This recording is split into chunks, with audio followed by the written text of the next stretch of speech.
Էպիկենտրոն լրատվական ծրագրի հիմնական թողարկումն է եթերում։ Բարի երեկո։ Շուշիի ազատագրման պաշտպանության բանակի կազմավորման 20-ամյակի եւ հայրենական մեծ պատերազմում տարած հաղթանակի 67-ամյակի եռատոնի առիթով Լեռնային Ղարաբաղի Հանրապետության մայրաքաղաք Ստեփանակերտի կենտրոնական վերածննդի հրապարակում անցկացված երեկվա զորահանդեսը ել ավելի է ընդգծել այս աշխարհում իր արժանապատիվ տեղն ունենալու արցախահայության անբեկանելի կամքը։ Տրիբունայից ռազմական շքերթի ընթացքին են հետևել հայկական երկու պետությունների նախագահներ Սերժ Սարգսյանն ու Բակո Սահակյանը, ամենայն հայոց կաթողիկոս Գարեգին երկրորդը, Լեռնային Ղարաբաղի Հանրապետության նախկին նախագահներ Ռոբերտ Քոչարյանն ու Արկադի Ղուկասյանը, իշխանական կառույցների ներկայացուցիչներ։ Շքերթը դիտելու են եկել Ստեփանակերտ ժամանած բազմաթիվ հյուրեր։ Մենք կանենք ամեն ինչ, որ մեր բանակը լինի հզոր եւ հաղթական եւ ունենա մարտական բարձր ոգի, ամուր պահի, կարողանա լուծել ամեն պահի իր առջև դրված յուրաքանչյուր խնդիր, հայտարարել է Բակո Սահակյանը եւ հավելել, Արցախը ոչ միայն կարողացավ ապաքինվել պատերազմի ծանր վերքերից, այլև հիմա վերածննդի շրջան է մտել։ Մայիսի 9-ին Լեռնային Ղարաբաղի Հանրապետության մայրաքաղաք Ստեփանակերտում անցկացված ռազմական շքերթի կապակցությամբ իր դժգոհությունն է հայտնել Ադրբեջանի արտաքին գործերի նախարարությունը։ Բաքվին առանձնապես զայրացրել է այն փաստը, որ շքերթին ներկա է եղել նաև Հայաստանի Հանրապետության նախագահ Սերժ Սարգսյանը։ Ադրբեջանի արտգործնախարարությունից հայտարարել են, որ տեղի ունեցածը համարում են սադրանք։ Նման ապակառուցողական դիրքորոշումը վկայում է այն մասին, որ հայկական կողմը պատրաստ չէ կառուցողական բանակցություններ վարել, հայտարարել է նախարարության խոսնակ Էլմար Աբդուլլաևը։ ԵԱԿ Մինսկի խմբի համանախագահներ ամերիկացի Ռոբերտ Բրատկեն, ֆրանսիացի Ժակ Ֆորը եւ ռուսաստանցի Իգոր Պոպովը մայիսի 12-ին ժամանելու են Հայաստան։ Այցի ընթացքում նախատեսվում են համանախագահների հանդիպումները Սերժ Սարգսյանի եւ արտգործնախարար Էդվարդ Նալբանդյանի հետ։ Համանախագահները Հայաստանից մայիսի 13-ին մեկնելու են Ադրբեջան։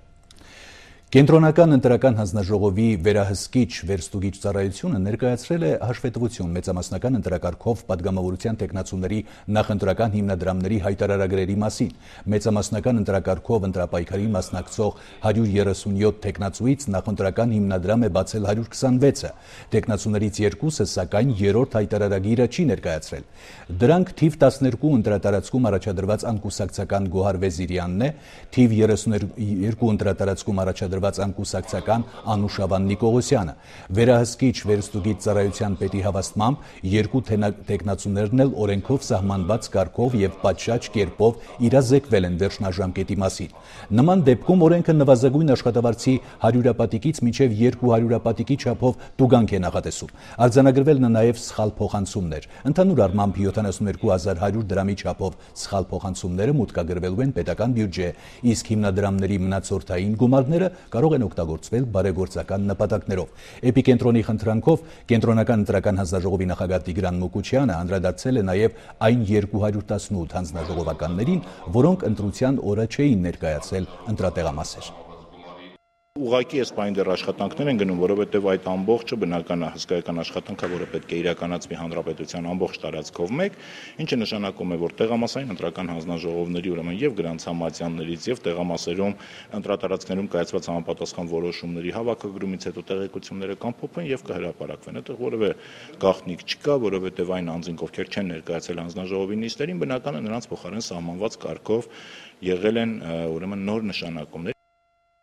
Հետընտրական կրքերը Հայաստանում այդպես էլ չեն մարում։ Քննության է առնվում Կենտրոնական ընտրական հանձնաժողովին հասցեագրված դիմում բողոքները։ Դրանցից մեկը վերաբերում է Շենգավիթ վարչական շրջանը ընդգրկող թիվ 12 ընտրատարածքին։ Այն ավարտվել է այս ընտրատարածքում մեծամասնական ընտրակարգով անցկացված ընտրությունների վերահաշվարկը, որը անց է կացվել օրինաց երկիր կուսակցության կողմից առաջադրված մեծամասնական տեխնացու Ռոբերտ Մասումյանի վստահված անձանց պահանջով։ Վերահաշվարկի արդյունքում թիվ 12 ընտրատարածքում հաղթած Բարգավաճ Հայաստան կուսակցության կողմից առաջադրված տեխնացու Լյովա Խաչատրյանի ձայների թիվը ավելացել է 300-ով։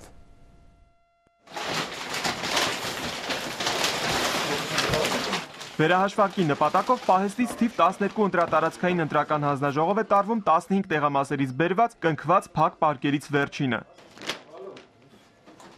Հիշեցնենք, ընտրությունների հաջորդ օրը մայիսի 7-ին մի քանի տեղամասերում մեծամասնական ընտրակարգով ընտրությունների արդյունքների վերահաշվարկման նպատակով թիվ 12 ընտրատարածքային ընտրական հանձնաժողով դիմում բողոք էին ներկայացրել օրինաց Երկիր կուսակցության կողմից մեծամասնական ընտրակարգով առաջադրված թեկնածու Ռոբերտ Մասումյանի լիազորված ներկայացուցիչները։ Շենգավիթ վարչական շրջանի մի մասն ընդգրկող այս ընտրատարածքում նախնական արդյունքներով 14923 ձայնով հաղթել է Բարգավաճ Հայաստան կուսակցության կողմից առաջադրված մեծամասնական թեկնածու Լյովա Խաչատրյանը։ Երկրորդ տեղում ընթացող Ռոբերտ Մասումյանը հավաքել էր 1144 ձայնով պակաս։ Այսօր վերահաշվարկն ավարտվեց։ Վերջնարդյունքում Լյովա Խաչատրյանի ձայների թիվն ավելացավ 263-ով, Ռոբերտ Մասումյանի քվեները պակասեցին 2-ով։ Խաչատրյան Լյովա 15186, Մասումյան Ռոբերտ 13777։ Վերահաշվարկի արդյունքում Բարգավաճ Հայաստանի թեկնածու Լյովա Խաչատրյանը էլ ավելի մեծացրեց օրինաց երկրի թեկնածու Ռոբերտ Մասումյանի նկատմամբ իր առավելությունը։ Թիվ 12 ընտրատարածքային ընտրական հանձնաժողովի նախագահ Սոնա Սարգսյանի փոխանցմամբ ձայների այս տարբերությունը, որը գրանցվել էր թիվ 12-29 տեղամասում, նախնական հաշվարկում չէր արձանագրվել մուտքագրման վրիպակի պատճառով։ Վերահաշվարկը հաստատեց եւ այս հանգամանքը եւ այն, որ 12-29 տեղամասում Լյովա Խաչատրյանը ստացել է ոչ թե 62, այլ 362 ձայն։ 9, 10, 11 Ինչքան է։ Թիվը ճիշտ մրգում մի հատ անվավել արած 362 Թիվը չի երևացել, որովհետև թվերը գրելուց հետո որ տառերով գրում են, այդ գրվել է դիմացից ու այդ 3-ը մտել է այն վերջի տեղ չի եղել, վերջի բանի մուտքագրողը չի նկատել դա։ Հնարավոր է արդյոք, որ վերահաշվարկի արդյունքներն էլ բողոքարկեն։ Օրինաց երկրի թեկնածուի վստահված անձ Գարսեբան Խաչատրյանն ասում է, որ այդ մասին կմտածեն վերահաշվարկի տվյալների քաղվածքը ստանալուց հետո։ Ահարոն Հայրապետյան, Ալեքսանդր Կիրոյան, Արշակ Մարտիրոսյան, Էպիկենտրոն։ Հայաստանի քաղաքագետների միության վարչության կազմում գործող Պոդիտ-Լոգոս իրավիճակային վերլուծությունների եւ քաղաքական կանխատեսումների ակումբում հրավիրվելիք ընտրությունների հանրային վերահսկողության խնդիրներին նվիրված լսումների 10-րդ լիագումար նիստի ընթացքում ներկայացվելու է հանրային վերահսկողության միջկուսակցական միասնական շտաբի ամփոփիչ հայտարարությունը Հայաստանում մայիսի 6-ին կայացած ազգային ժողովի ընտրությունների ընթացքի եւ պաշտոնական արդյունքների վերաբերյալ ելույթներով հանդես են գալու եւ լրագրողների հարցերին պատասխանելու են միասնական շտաբում Բարգավաճ Հայաստանի, Հայ ազգային կոնգրեսի եւ Հայ հեղափոխական դաշնակցության ներկայացուցիչներ Վարդան Օսկանյանը, Լևոն Զուրաբյանը եւ Արմեն Ռուստամյանը։ Նիստը վարելու է Հայաստանի քաղաքագետների միության նախագահ Հմայակ Հովհաննիսյանը։ Չնայած Հայաստանի Հանրապետական կուսակցությունում շարունակվող թեժ քննարկումներին կառավարության կազմում լուրջ փոփոխություններ չեն նախատեսվում։ Այնուամենայնիվ, ով էլ լինի կառավարության ղեկավարը, նա իրականացնելու է Հանրապետական կուսակցության ծրագիրը։ Այս մասին այսօր նշել է Հանրապետական կուսակցության համամասնական ցուցակում ընդգրկված Հայաստանի քրիստոնեա-դեմոկրատական միության նախագահ Խոսրով Հարությունյանը։ Նրա դիտարկմամբ ընտրությունների այդպիսի ելքը կանխատեսելի էր։ Ինչ վերաբերում է ընտրական գործընթացին, ապա շնորհիվ քաղաքական բոլոր ուժերի այն անցել է առանց էքսցեսների եւ աչք ծակող խախտումների, ինչն էլ ժողովրդին զերծ է պահել ավելորդ ցնցումներից։ Սա մեր ժողովրդի ձեռքբերումն է, մեր հասարակության ձեռքբերումն է։ Հատկապես այն բանի, որ այս ընտրություններին հանրությունը քաղաքական առումով ավելի հասուն ներկայացավ, բարձր ակտիվությամբ ըստ էության ապահովեց առավելագույնս օրենքի պահպանումը, որտեղ ակտիվությունը որքան բարձր, այնքան կեղծիքներ, ձայների կեղծելու հնարավորություններ էապես նվազում են։ Այս հաջողությունը անպայման պետք է վերագրել բոլոր քաղաքական պատասխանատուներին, բոլոր քաղաքական մասնագետներին։ Կենտրոնական ընտրական հանձնաժողովի շինքի դիմաց 7-օրյա հացադուլ հայտարարած անձը այսօր էլ անժամկետ հացադուլ է հայտարարել։ Թե ինչու կարող եք տեղեկանալ տեսանյութից, միայն նշենք, որ այս գիշեր նա առևանգված է եղել։ Կենտրոնական ընտրական հանձնաժողովի մոտ 7-օրյա հացադուլ հայտարարած Արտավազդ Վարդանյանին մայիսի 9-ի գիշերը անհայտ անձինք առևանգել էին։ Քանի րոպե է։ Մեքենայի մեջ 3 րոպե էին, բայց կարծում եմ, որ դրանք ավելի շատ էին, որովհետև երբ վերադարձա, տեսա զույգը ստեղ չի։ Վարդանյանի վստահեցմամբ հաստավիզ եւ հաստաբազուկ տղաները եղել են Մոսկվիչ ֆիրմայի սովետական մեքենայով։ Նրանք համոզվեցին, որ դա ես եմ։ Դրանից հետո անմիջապես այն մեծ հովանոցը ջարդեցին, ու քանի որ ես քնապատի մեջ էի, դժվար էր ինձ տենց դիմադրել ոտներով, ու անմիջապես բռնեցին բոլորով ու տարան դեպի մեթենան։ Ճանապարհին ես բղավում եմ ոստիկան։ Արևանգողները նրան հասցրել են մուսալեռ իջեցրել իր բնակարանի դիմաց ու հորդորել քաղաք հետ չգնալ։ Այդ պահին նույն վայրում, որտեղ իջեցրել էին ոտաբոբիկ քնապարկով Վարդանյանին, անցնում է մուսալեռ գյուղի գյուղապետ Էդգար Հովհաննիսյանը, կանգնում եւ հետաքրքրվում է նրա առողջությամբ։ Տեսա կանգնեցի արտավաս դեսի չկա։ Տեսա որ մի տեսակ վիճակեն չէ՞, հակու կապից նոսկիներով sense կոշիկներ չկար էլ հայկը բան։ Ինչ էլ է, բայց ծառավանգման հետ դու կապ ունես, դասել է ծառավանգում։ Ասենք նորմալ բան եմ ասում, ինչով պետք է զգացի որ անհանգիստ վիճակ է։ Այլընտրանքային միանգամայն արդար ընտրությունների անցկացման պահանջով հացադուլ հայտարարած քաղաքացին գյուղապետի հայտնությունից է հանկարծ հասկացել։ Բանալին թե ովքեր էին դրանք, միանշանակ եթե ոստիկանությունը ուզի, կարող է ճշտել գյուղապետից։ Եզրակացությունների մեջ գյուղապետն էլ ետ չմնաց։ Ճիշտն ասած, եթե առավանգած լինեն, իրան տուն չեն բերի։ Ասենք առավանգեն մեկ ուրիշ բան կանենք։ Բարի կամքի դրսևորման առաջարկությամբ է հանդես եկել մարդու իրավունքների պաշտպան Կարեն Անդրեասյանը։ Պետությունը պարտավոր է հոգալ մարդու առողջության եւ իր իրավիճակի մասին եւ հնարավորություն ստեղծել եւ ապահովել, որպեսզի նա կարողանա իր բողոք արտահայտել առանց կյանքին ու առողջությանը վտանգելու։ Կատարվածի առթիվ քրեական գործ է հարուցվել։ Մանրամասները ճշտվում են։ Ճշտվում է նաեւ հացադուլով արդարության հասնելու արդյունավետության խնդիրը։ Ну и запах. Я, сынок, почему ты там стоишь? Ну, слушай, иди сюда, иди, я прошу тебя. Спасибо за приглашение, батя, мне нельзя. Почему? Служба. Ай, Мар, ну иди сюда, ну. Переодеться надо. Хорошо. Նարեկ Գրիգորյան, Վարդան Մկրտումյան, Էպիկենտրոն։ Հայաստանի Հանրապետության կառավարությունը մինչև 2012 թվականի ապրիլի 1-ը շարունակել է սոցիալապես անապահով խավերին մատակարարվող գազի մասնակի փոխհատուցման քաղաքականությունը։ 2011-ի ապրիլից նրանց համար սահմանվել էր գազի ցածր սակագին 1 խորանարդ մետրի դիմաց 100 դրամ 132-ի փոխարեն։ Մարալիկում էլ շարունակվել է իրականացվել սոցիալական բնակարանային ֆոնդի ծրագիրը։ Որոշումը մենք կայացրեցինք հանրապետության նախագահի անմիջական հանձնարարականի հիման վրա, նպատակ ունենալով սոցիալապես անապահով խավերին ստեղծել նրանց համար ավելի մեղմ պայմաններ գազի գների բարձրացման պարագայում եւ ըստ էության նրանք չեն զգացել գազի գների բարձրացումը, քանի որ մենք հաշվարկել էինք, որ մինչև 300 խորանարդ մետր գազի սպառման պարագայում մենք նրանց համար գազի գինը պահպանել ենք 100 դրամ։ Հայաստանի Հանրապետության կառավարության որոշմամբ սակագնային արտոնությունից օգտվելու են նրանք, ովքեր ունեն ընտանեկան նպաստի իրավունք։ Նպաստ համակարգում հաշվառված բոլոր ընտանիքներն էին օգտվում այդ արտոնությունից, իսկ այս որոշմամբ օգտվելու են այդ արտոնությունից ընտանեկան նպաստ ստացող ընտանիքները։ Քանիսն են դրանք։ Այսօրվա դրությամբ 94,000 ընտանիք։ Հաշվառված 116,000 ընտանիքից նպաստ է ստանում փաստորեն 94,000-ը, այսինքն ստացվում է կարող ես դիմել ընտանեկան նպաստ համակարգին, սակայն անհրաժեշտ միավորներ չունենալու դեպքում դուրս մնալ ծրագրից։ Մեկ այլ որոշման մասին, սա արդեն վերաբերում է Մարալիկի սոցիալական տների շինարարությանն ու դրանց շահագործմանը։ Համապատասխան նախագծով անցած տարի խոսվում էր սոցիալական բնակարանային ֆոնդի ձևավորման մասին։ Մարալիկում արդեն 3 շենք շահագործման է հանձնվել։ Սոցիալական բնակարանային ֆոնդը մենք թափով ձևավորում ենք եւ հատակա 3-4 տարիների ընթացքում արդեն աշխատանքի եւ սոցիալական հարցերի նախարարությունը կունենա բավականին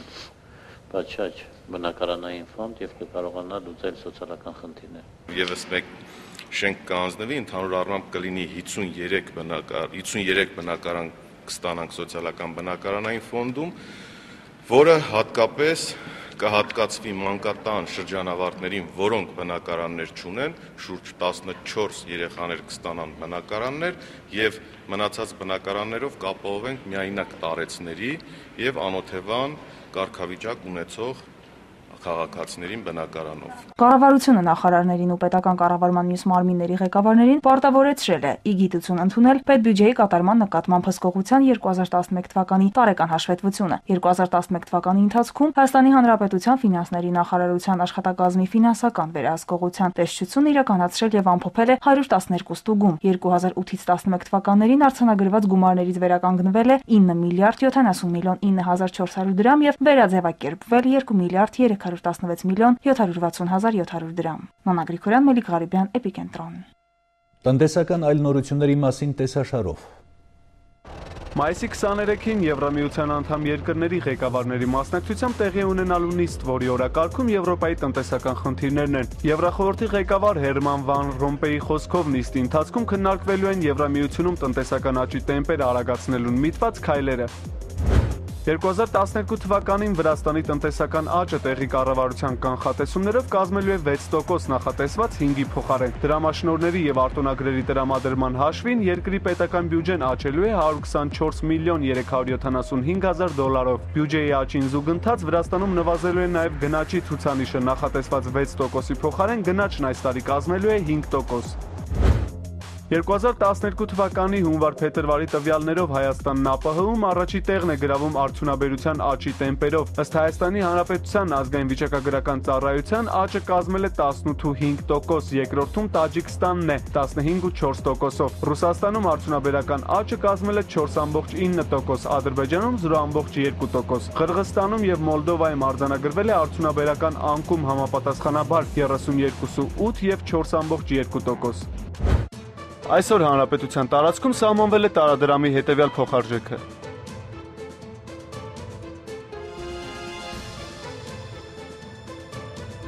Թանկարժեք մետաղների համար սահմանված գներն հետևյալն են։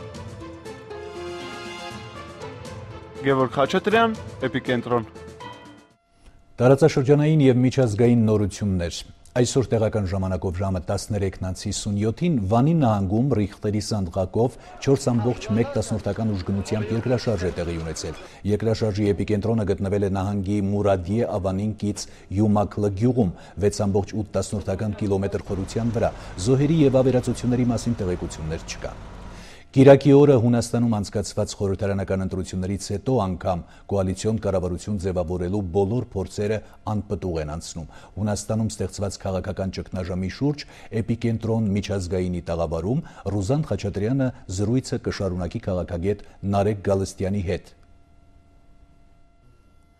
Շնորհակալություն Գրիգոր, Նարեկ, ես գլխագրեր եմ կարդում, որ Հունաստանի ընտրողները քաղաքական ճգնաժամի մեջ գցեցին երկիրը, դիլեմա, արդյոք կառավարության վերջին շանսը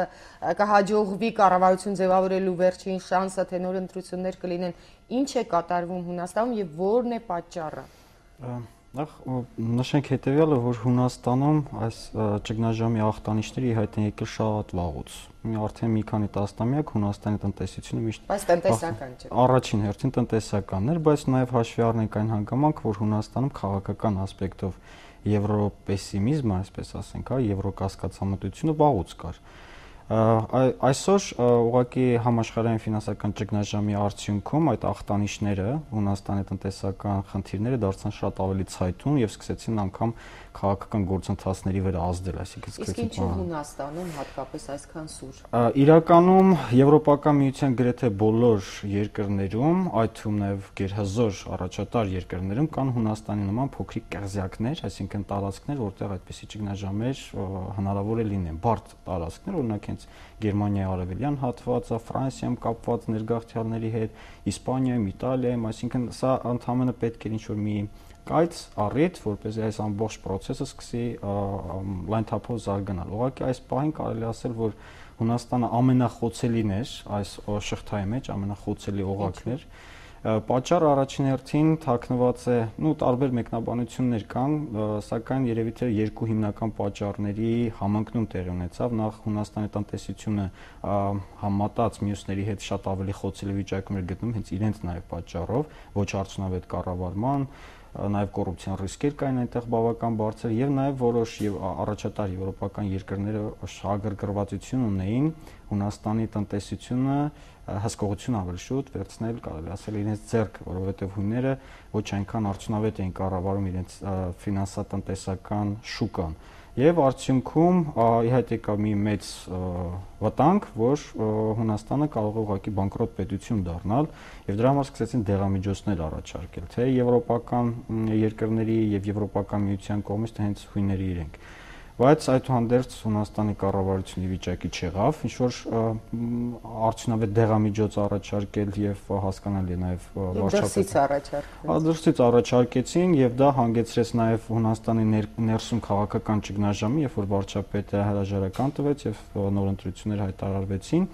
եւ հիմա պետք է որոշ անալիտիկներ անգամ գտնում են, որ ընտրությունների ժամանակ հույները ոչ այնքան ինչ-որ դեղամիջոցի օգտին են քվեարկել, որքան ուզեցել են պատժեն դժգոհության քվե, այո, իդեմս, այսպես ասած, իդեմս են ընտրություն կատարել եւ այս ընտրությունների արդյունքում հիմա շատ ավելի լուրջ է դրված կառավարության ձևավորման հարցը, վտանգի տակ է դա ի դեպ, որովհետև այն առաջարկը, որը որ հիմնական գաղափարով փորձում է առաջարկել ծայրահեղական կուսակցությունը, այդուհանդերձ ոչ այնքան ողջունելի է եվրոպական շրջանակներում կապված այն հանգամանքի հետ, որ կարծես թե նրանք փորձում են հրաժարվել Եվրոպական միության օգնությունից եւ հույսները դնել իրենց սեփական միջոցներում։ Բայց այդ դեպքում փող չեն ստանա։ Այո, փող չեն ստանա, այսինքն իսկապես երկընտրանք է առաջանում։ Եթե նրանք ընդունում են Եվրոպական միության եւ ընդհանրապես միջազգային ինվեստորների առաջարկը, ապա նրանց տնտեսությունը շատ մեծ կախման մեջ է ընկնում այդ կառույցներից։ Եթե հրաժարվում են, ապա նրանք փող չեն ունենում եւ կարծեմ տնտեսագետները գտնում են, որ հունիսի կեսերին նրանց պետբյուջեն ուղղակի կավարտվի եւ ֆինանսներ ուղղակի չեն ունենա, որպես հետագայում պետություն աշխատացնեն։ Լավ, քանի որ մեր ժամանակը սպառվում է, ինչ ես կարծում, վերջին շանսն է այսօր նախագահը տվել արդեն սոցիալիստների ղեկավարին կառավարություն ձևավորելու, կհաջողվի թե չէ, թե հակառակը ընտրություններ կլինեն։ Ես կդժվարանամ միանշանակ պատասխան տալուց, որովհետև հենց հիմա էլ այս պահին էլ անգամ ներսում քննարկումներ են գնում, բայց հաշվի առնելով սոցիալիստների առաջնորդի կատեգորիկ մոտեցումը մի փոքր կասկածում են, որ նրանք կհաջողվի ձևավորել համաձայնության կառավարություն եւ ստիպված կլինեն այդ մանդատը կառավարություն ձևավորելու մանդատը փոխանցել մյուս կուսակցությանով, որը որ համատական մեծամասնություն է կազմել, որպեսզի նա փորձի իր ուժերը։ Իսկ եթե դա էլ չհաջողվեց, ուրեմն պետք է նորից հույները ընտրության առջև կանգնեն։ Շնորհակալություն Նարեկ, ինձ հետ Էպիկենտրոն միջազգայինի տաղավարում քաղաքագետ Նարեկ Գալստյանն էր, Գրիգոր Շնորհակալություն Ռուզան, միջազգային լրահոսի մյուս հետաքրքիր դրվագները տեսաշարով։ Սիրիայում երկուշաբթի տեղի ունեցած քվեարկության նախնական ամփոփ արդյունքը այսօր էլ պաշտոնապես չհրապարակվեց։ Տեղական Ալ-Վաթան թերթի փոխանցմամբ իշխանամետ ազգային միասնություն դաշինքը ներկայացնող տեխնացուներն են շահել խորհրդարանի մանդատների մեծ մասը։ Լիբանանյան թերթերն ավելացնում են, որ ստացվում է 50 տարի Սիրիայում իշխած Բաաթ կուսակցությունն է հաղթել։ Սիրիայի մայրաքաղաք Դամասկոսում այսօր առավոտյան 2 հզոր պայթյուն է որոտացել, խլելով մի քանի տասնյակ մարդու կյանք, 170 հոգի վիրավոր է, նրանցից ոմանք կարող են հաշմված մնալ։ Սիրիայի պետական մեդիան պայթյունները որակել է որպես ահաբեկչություն եւ հաղորդել, որ զոհերի մեծ մասը քաղաքացիական անձիկ են։ Բրիտանիայում գործող մարդու իրավունքների սիրիական օբսերվատորիան հայտնել է, որ 2-ից 1-ը հաստատ ավտոմեքենայի մեջ տեղադրված ռումբի պայթյուն էր, իսկ թիրախը երկրի ռազմական հետախուզության համալիր է։ Եվրախորհրդարանն այսօր օրենսդրական փաթեթ ընդունեց, որով 2012 թվականի հուլիսի 1-ից բջջային ռոմինգի սակագները Եվրամիության երկրներում կիջնեն։ Բրիտանիայի մոտ 20,000 ոստիկաններ այսօր Լոնդոնում միացան առողջապահության եւ մաքսային ծառայողներին, բողոքելով աշխատավարձերի, կենսաթոշակների կրճատումներից ու պետական խնայողության այլ միջոցառումներից։ Ապա նրանց միացան նաեւ ուսուցիչներ, դասախոսներ եւ հանրային սեկտորի այլ ծառայողներ։ Փորձագետները չեն բացառում, որ գործադուլն ու բողոքի ակցիան այս մեկ օրով չեն ավարտվի։ 18-ամյա Ֆլորենս Քոլգեյթը շահել է Բրիտանիայի ամենաբնական գեղեցկուհի տիտղոսը դեմքի համաչափության գերազանց տվյալների համար։ Բրիտանական հեռուստատեսային շոու մրցույթին մասնակցելու համար 8000 աղջիկ էր ուղարկել իր լուսանկարը։ Գլխավոր մրցանակը Ֆլորենսը շահել է հանրության քվեներով։ Բնական գեղեցկուհին Reuters հեռուստակայանին ասել է, որ շատ ջուր է խմում եւ երեսը չի շպարում։ Դերասանուհի Ինո Մենեգակիի ձեռամբ այսօր Օլիմպիա քաղաքի հնագույն մարզադաշտի տարածքում բռնկվեց 2012-ի օլիմպիական կրակը, որը հուլիսի 27-ին կբոցավառվի Լոնդոնի օլիմպիական մարզադաշտում։ Առաջին ջահակիրը Սփայրոս Գեանիոտիսն էր, ծնունդով լիվերպուլցի Հուին Լողորդ, ոսկե մեդալակիր։ Ջահը Հունաստանում ձեռքից ձեռք կփոխանցվի 7 օր, ապա օդային ճանապարհով կուղևորվի Մեծ Բրիտանիա։ 12 տարի միջազգային օլիմպիական կոմիտեն ղեկավարող Ժակ Ռոգը այսօր վերջին անգամ այդ պաշտոնում մասնակցեց օլիմպիական կրակը վառելու արարողությանը։ Սա օլիմպիական արժեքների, բարեկամության, գերազանցության եւ հարգանքի փարոսն է։ Սա խաղաղության եւ եղբայրության խորհրդանիշն է, ասաց Ժակ Ռոգը։ Օլիմպիական խաղեր Լոնդոնում անցկացվել են նաեւ 1948 թվականին։ Աշխարհում միակ քաղաքն է, որն օլիմպիական կրակը երկրորդ անգամ է ստանալու։ Ռուզան Խաչատրյան, Էպիկենտրոն։ Շարունակում ենք թողարկումը։ Հայաստանի Հանրապետության վերաքննիչ դատարանը այսօր քննության է առել Երևանջուր ընկերության վերահսկողության բաժնի նախկին աշխատակիցների հայցն ընդդեմ ընկերության։ Կենտրոն եւ Նորք վարչական շրջանների ընդհանուր իրավասության դատարանի կողմից փետրվարի 14-ին մերժված 40 աշխատակիցների հայցը վերաքննիչ դատարանում է։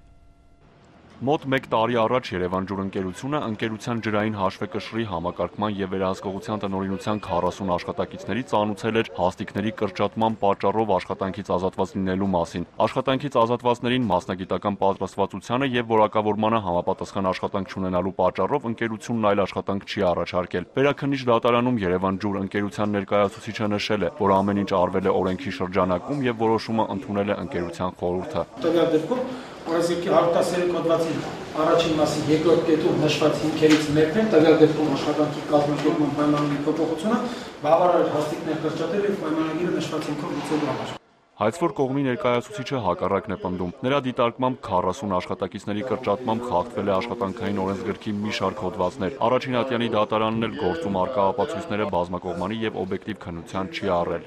Անգամ եթե խորհրդի որոշումը հիմնավոր է, միևնույն է, այդ խորհրդի հիմնավոր որոշումից չի հետևում, որ նրանք պետք է աշխատանքից ազատվեին, որովհետև գործում կան բազմաթիվ ապացույցներ, հենց որ եթե այն հաստիկները, որոնք որ պետք է կրճատվեն, հին աշխատակիցներին պետք է տրվեր նախապատվություն։ Հայցվորի կողմից վիճարկվող փաստերը պատասխանողի ներկայացուցիչ Գևորգ Պետրոսյանի հավաստմամբ հիմնավոր չեն եւ խորհրդի որոշումը համապատասխանում է Հայաստանի Հանրապետության աշխատանքային օրենսգրքի, ինչպես նաեւ իրավական ակտերի մասին Հայաստանի Հանրապետության օրենքի պահանջներին։ Հայցվորի ներկայացուցիչն էլ, ինչպես առաջին ատյանում, այնպես էլ վերաքննիչ դատարանում չի ներկայացրել որևէ ապացույց, որը կհաստատեր հայցի հիմքում ընկած հանգամանքները։ Խորհրդի որոշումը նախ չի բողոքարկվել, կրկնում եմ, չի բողոքարկվել հայցվորների կամ նրանց ներկայացուցիչի կողմից, հայցվորների դիմում բողոքի հիման վրա աշխատանքի պետական տեսչության կողմից իրականացված ստուգման արդյունքները, որոնց օրինակը իրենց ուղարկվել է եւ իրենք հնարավորություն ունեին վարչական ակտը բողոքարկել դատարանում, այդ իրավունքից էլ չեն օգտվել։ Հայցվորի ներկայացուցիչը հայցի հիմքում ընդգծել է նաև, որ խախտվել է Հայաստանի Հանրապետության աշխատանքային օրենսգրքի 215 հոդվածը։ Այն է, հաստիկների կրճատման դեպքում գործատում պարտավոր է այդ մասին 2 ամիս առաջ տեղեկացնել նրանց, ինչը չի արվել։ Երբեմն հնարավոր չի լինում նախապես 2 ամիս առաջ կանխորոշել կատարվելիք կառուցվածքային եւ հաստիկային փոփոխությունները, որովհետեւ դրանք պահանջում են կատարման հրատապություն։ Օրենքը ընկերություններին հնարավորություն է տվել չպահպանել այդ ժամկետը եւ դրա փոխարեն տալ դրամական հատուցում։ Այդպես էլ վարվել է բաժնետիրական ընկերությունը, այդ 60 օրից պակաս տևողությամբ ծանոթման յուրաքանչյուր օրվա համար վճարել է հատուցում, հիմք ընդունելով նրանց միջին օրական աշխատավարձի չափը։ Աշխատանքից ազատվածների պնդմամբ իրենց հենց այնպես չէ, որ ազատել են աշխատանքից։ Ազատել են, քանի որ իրենք պահանջներ են դրել ընկերության տնօրինության առաջ։ Նրանցից յուրաքանչյուրը բերում է աշխատանքից ազատվելու իր վարկածը։ Մեր կոլեկտիվի նկատմամբ տնօրինության կողմից կատարվեց հաշվի առդեմ։ Ինչ վերաբերվում է մեր մասնագիտությանը չհամապատասխանող աշխատատեղեր, ապա նրանք չեն փորձել մեզ առաջարկել։ Պատասխանողի ներկայացուցիչն էլ միանգամայն անհիմն է համարում այս ամենում հաշվեհարդար տեսնելու վարկածը։ Հաջորդ դատական նիստը տեղի է ունենալու մայիսի 25-ին։ Արթուր Հակոբյան, Հովհաննես Քյուրքչյան, Էպիկենտրոն։ Հայաստանի Հանրապետության ոստիկանությունը այսօր հայտարարություն է տարածել ապրիլի 29-ին Մաշտոցի պուրակում բնապահպան ակտիվիստների եւ ոստիկանների միջև կատարվածի մասին։ Դեռ մայիսի 3-ին Հայաստանի Հանրապետության ոստիկանությունը հայտարարել էր, որ ապրիլի 29-ին Երևանի Մաշտոցի պուրակում տեղի ունեցած իրադարձությունների ընթացքում առանցին անձանց գործողություններին նախնական իրավական գնահատական տալու նպատակով իրականացվում են Հայաստանի Հանրապետության օրենսդրությամբ նախատեսված մի շարք դատավարական գործողություններ։ Իդիվս արդեն նշանակված 1 տասնյակից ավելի բժշկական փորձաքննությունների բացատրություններ է վերցվել դեպքի անմիջական մասնակիցներից, ստացվել եւ ուսումնասիրվել են այդ օրվա իրադարձությունները վերարտադրող տեսաձայնագրությունները, ինչպես նաեւ վարույթի համար անհրաժեշտ փաստաթղթերի եւ այլ նյութեր։ Ձեռք բերված տեղեկությունների վերլուծության եւ գնահատման արդյունքում մայիսի 8-ին Հայաստանի Հանրապետության ոստիկանության Երևան քաղաքի կենտրոնականի քննչական բաժնում որոշում է կայացվել ապրիլի 29-ին մի խումբ անձանց կողմից իշխանության ներկայացուցիչներ հանդիսացող ոստիկանության աշխատակիցների նկատմամբ կյանքի համար ոչ վտանգավոր բռնություն գործադրելու դեպքի առթիվ հարուցել քրեական գործ։ Այս տարվա սեպտեմբերի 7-ից 9 Գերմանիայի Պրեցել ամրոցում տեղի կունենա Կոմիտասի անվան դասական երաժշտության միջազգային մրցույթ փառատոն։ Արդեն երկրորդ անգամ կազմակերպվող միջոցառման նպատակն է ծանոթացնել Հայաստանից դուրս ապրող մեր հայրենակիցներին հայ դասական երաժշտությանը։ Կոմիտասի անվան դասական երաժշտության միջազգային մրցույթ փառատոնը ավանդական դառնալու միտում ունի։ Գերմանիայի Պրեցել ամրոցն այս տարի երկրորդ անգամ է հյուրընկալելու հայ երաժշտության սիրահարներին։ 20,000 եվրո մրցանակային ֆոնդ ունեցող մրցույթ փառատոնին անցյալ տարի 8 երկիր է մասնակցել։ Ակնկալվում է, որ փառատոնի աշխարհագրությունն այս տարի ավելի կընդլայնվի։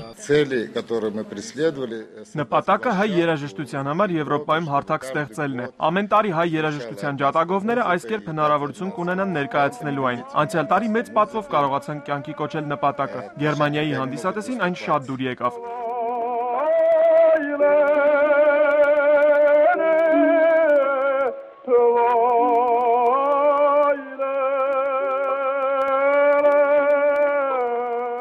Ժյուրիի անդամ Թոմաս Բուհոլցը հայ երաժշտությանն առաջին անգամ առնչվել է 1997-ին, հատկապես Կոմիտաս է հավանում։ Եվրոպան եւ մասնավորապես Գերմանիան կարիք ունի ճանաչելու հայ երաժշտությունը իդեմս մեծ վարդապետի, վստահեցնում է Բուհոլցը եւ հավելում. Գերմանիայում եւ Եվրոպայում Կոմիտասը քչերին է հայտնի։ Եվ ինչու։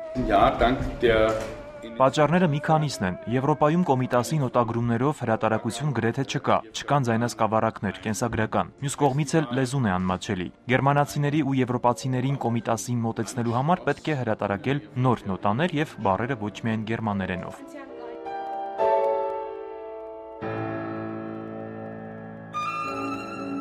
Կոմիտասը ոչ միայն տիպիկ հայկական, այլև միջազգային արժեք է։ Ով կարող էր մտածել, որ ժողովրդից գրի առած բառերն ու երաժշտությունը մեծ վարդապետն այսքան հմտությամբ կդարձնի միջազգային արժեք։ Հերթական անգամ Կոմիտասի բացառեկությունն է ներկայացնում Հովհաննես Չեքիչյանը։ Ցավոք, այն մարդիկ, որոնք մեր գյուղացիներն են, այսօր Կոմիտասին այնքան լավ չգիտեն։ Այն մարդիկ, որոնք մեր մնայուն արժեքներին ձեռք են գցում, իմ աչքին շատ բարձր հայեր են։ Ուրախալի է, որ Կոմիտասին ձեռք գցողները ոչ միայն հայեր են։ Այս տարվա սեպտեմբերին հայ մեծ կոմպոզիտորի գործերը եւս մեկ անգամ կհնչեն օտարների շուրթերից, հայ երաժշտության անմահական հնչյունները հարազատ դարձնելով նաեւ ոչ հայ հանդիսատեսին։ Լուսինե Մուրադյան, Հովհաննես Չապարյան, Էպիկենտրոն։ Հայաստանի Հանրապետության արտակարգ իրավիճակների նախարարության սեյսմիկ պաշտպանության ազգային ծառայությունից տեղեկացնում են, որ այսօր ժամը 18:19-ին Հայաստանի Հանրապետությունում Մարտունի քաղաքից 13 կիլոմետր դեպի հարավ տեղի է ունեցել 2.8 մագնիտուդով երկրաշարժ, որի ուժգնությունը էպիկենտրոնային գոտում կազմել է 3-ից 4 բալ։ Ժամը 18:46-ին երկրաշարժին հետևել է 2.1 մագնիտուդով հետ ցնցում, որի ուժգնությունը էպիկենտրոնային գոտում կազմել է 2-ից 3 բալ։ Բարեկամներ, Էպիկենտրոնն ավարտեց իր այսօրվա աշխատանքը։ Ցտեսություն։